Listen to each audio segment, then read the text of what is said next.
Salut tout le monde, nous nous retrouvons pour une nouvelle vidéo sur RTV Tech. Et donc aujourd'hui je voulais vous présenter donc ma souris que j'utilise tous les jours. Après pratiquement 2 ans d'utilisation, je pense qu'il est bien de donner mon avis. La souris en question, donc c'est une Razer Tater V2, bon je le prononce très mal. Ce qui est bien, c'est que quand je l'ai acheté donc en août 2023, j'ai profité donc d'une bonne promo, 30 balles, je l'ai payé. Par contre la petite chose à prendre en compte, c'est qu'actuellement, oui, la souris est multipliée par 3 au niveau du prix. Bon, donc on va voir, est-ce que, même à ce prix-là, on va voir donc, est-ce qu'à ce prix-là, elle vaut vraiment le coup ou pas? Ça, je saurais pas vous dire, on va voir ça. Bon, première chose, ce qui est bien, c'est que la souris a une bonne prise en main, elle dérape bien du fait que les patins sont en verre, donc ça change des patins qui sont un peu plastiques et tout ça, ça donne une bonne longévité au niveau du produit. Ce que je peux tout simplement plus du tout me passer dans une souris, c'est les petits boutons sur le côté, qui permettent de faire retour en arrière ou retour en avant. Pour moi, c'est devenu complètement indispensable pour mon utilisation sur n'importe quoi, même dans des jeux, il y a des fois ça fonctionne. Il y a des fois je me suis vraiment surpris en me disant, comment ça? L'autre chose aussi qui est bien, des clips pour mettre les doigts, ce qui est bien, c'est qu'elles sont rainurées, donc ce qui permet que quand on s'installe, ça ne glisse pas comme ça. J'ai envie de dire, pratiquement tout est bien dans le produit. Le poids reste correct, même si elle reste un petit peu lourde, mais bon, après tout ce qui est embarqué, c'est pas mal. Déjà, un truc qui m'avait choqué, après plusieurs mois d'utilisation que je m'étais pas rendu compte, c'est que le capteur, il n'y a pas de faisceau. On le voit pas, il est complètement invisible. Si on regarde, on voit un petit capteur rouge, mais c'est tout. Donc déjà, ça change des souris ou gros pointeur rouge, littéralement, on peut jouer avec le chat avec. Pour moi, c'est un bon point, au moins, chose par contre qui, pour certaines personnes, va vraiment être très utile. Ces deux petits boutons permet en fait de changer les DPI. Si vous savez pas ce que c'est les DPI, je vais vous montrer directement dans Minecraft. Mais juste avant, je me dis que c'est bien de vous montrer quand même le logiciel qui permet donc de gérer la souris et d'ailleurs un peu tout l'écosystème de Razer, parce que ça se contente pas que d'une souris, hein. On a tapis de souris RGB, fauteuil RGB, oui, je décode pas, casque RGB aussi. Vraiment, tout est panoplie, bien sûr. Les claviers, il y a vraiment de tout. Déjà, première chose, ce qui est intéressant, c'est que, alors, je n'y ai pas du tout touché à cette partie-là, mais en fait, les boutons sur le côté, vous pouvez complètement changer d'utilisation, vous pouvez l'utiliser comme un raccourci, je sais pas, pour GPT, des choses comme ça, qui, dans certains cas, peut être vraiment très intéressant, si vous prenez des habitudes, ou même dans tel ou tel jeu. Bon, moi je touche à rien parce que ça me tombe bien. Sinon, l'autre partie par contre qui va nous intéresser un petit peu plus pour ce test, ça va être donc les performances. Alors, avant de passer sur les DPI et après de vous expliquer tout, on va parler donc là au niveau de la fréquence des hertz. Donc en fait, c'est au niveau de la longueur d'onde qui va plus on est haut, plus la fréquence sera élevée, et donc plus l'information va aller vite. Alors là, on va passer donc au niveau de la luminosité, parce que vous avez vu que la souris est RGB. Pour moi, c'est ce qui rajoute une petite chose, donc on peut mettre soit une couleur unie, changer l'intensité de cette lumière. Bon, moi j'ai choisi que la lumière soit toute la panoplie des couleurs, parce que pour moi, du moment que ça reste pas trop rapide, ça me semble intéressant. Ce qui est bien, c'est qu'on peut en plus bien la configurer, donc qu'elle s'éteigne, donc justement quand l'écran est éteint. Et après, une partie qui peut par contre là aussi intéresser pas mal de monde, ça va dépendre en fait de la surface sur laquelle vous utilisez la souris, parce que malgré que le patin sont en verre, je crois dans mes souvenirs, je crois que c'était peut-être du verre trempé. Bon, c'est pas impossible que cette surface, elle ne puisse pas correctement déraper, donc la sensibilité de la souris ne sort pas pareil partout.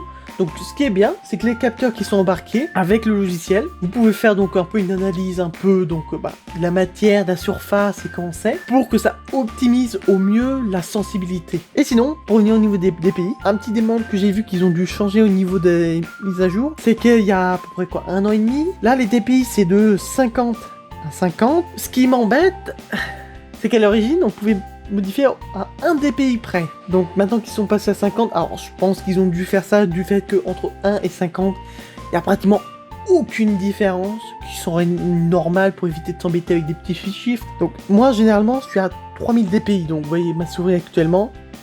Là, par exemple sur ma main, bon, c'est pas la meilleure surface, surtout que la souris est partie sur le deuxième écran.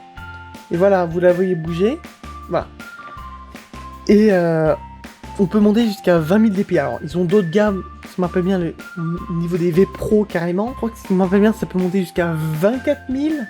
Donc forcément, meilleur sur le capteur. Plus souvent, on va monter un peu au niveau des DPI. C'est quand même d'une très bonne qualité. J'ai jamais eu de soucis. pas de souris qui se décale d'un coup par bug. J'ai jamais eu ça avec cette souris. Quand je l'utilise, j'ai dû l'utiliser déjà peut-être 2-3 000 heures. Donc déjà, sur ce point, c'est top. Bon, mais sinon pour conclure, bon, de manière générale, elle est bien. Ça, y a rien à redire. Ça reste une très bonne souris. On est loin des souris cheap qu'on peut trouver sur TMU, AliExpress, qui se pètent au bout de 2 semaines. Je peux vous dire d'ailleurs que juste avant cette souris, j'étais donc sur des souris que j'ai achetées à la Fnac à 20 €, qui étaient Bluetooth. Et le truc, c'est qu'en moyenne, au bout de 6 mois, clic droit et gauche, déjà commençait à grincer, à pratiquement plus cliquer. Alors, j'avais pas de chance parce que j'en ai quand même changé 2 fois en 1 an. Si, en vrai, pique, hein, parce que 20 balles, en fin de compte, pour 6 mois. Bon, ce que j'ai pas pensé à faire, c'est vu qu'il y a la garantie légale de 2 ans, j'aurais pu soit me faire rembourser ou échanger. Bon, j'étais assez naïf, j'y ai pas du tout pensé. J'en avais marre et je voulais passer donc sur une filaire. Je trouvais celle-là, 30 balles. J'ai envie de dire, j'ai pas du tout été déçu. Bon, par contre, maintenant, aujourd'hui, avec ces quand même 90 balles, ça coûte vraiment cher. Donc là, le plus gros démol que je donnerais, c'est le prix. Pour moi, à ce prix-là, il vaut plus du tout son prix. Allez, pour 40... Allez, maximum peut-être 60 €. Pourquoi pas? Parce que c'est une souris qui commence quand même à dater, hein. Elle date quand même vers 2019, donc juste avant en plus la pandémie. D'ailleurs, ce qui est assez marrant, c'est juste après le confinement, les prix ont complètement chuté, vu que c'est là où je l'ai pris à 30 balles. Mais clairement, si vous n'avez pas de préférence sur la souris et que vous en fichez du prix, elle reste très bien. Le seul démol que je donnerais, qui commence à faire un peu cher, c'est, je dirais au niveau des fonctionnalités qui commencent à arriver sur, par exemple, les claviers, c'est la sensibilité de clic. Donc, bon, là, je dois peut-être vous parler chinois pour certaines personnes. C'est, si vous savez pas ce que c'est, bon, c'est plus pour les claviers. Je sais pas si ça commence à arriver au niveau des souris. C'est tout simplement, on peut choisir la hauteur à laquelle ça va déclencher le clic. Alors, j'ai pas vu si les souris c'est arrivé, hein, clairement. Je sais que les claviers, oui. Et d'ailleurs, je crois que mon prochain clavier que je me suis commandé, là, je crois qu'il a justement ces fonctionnalités.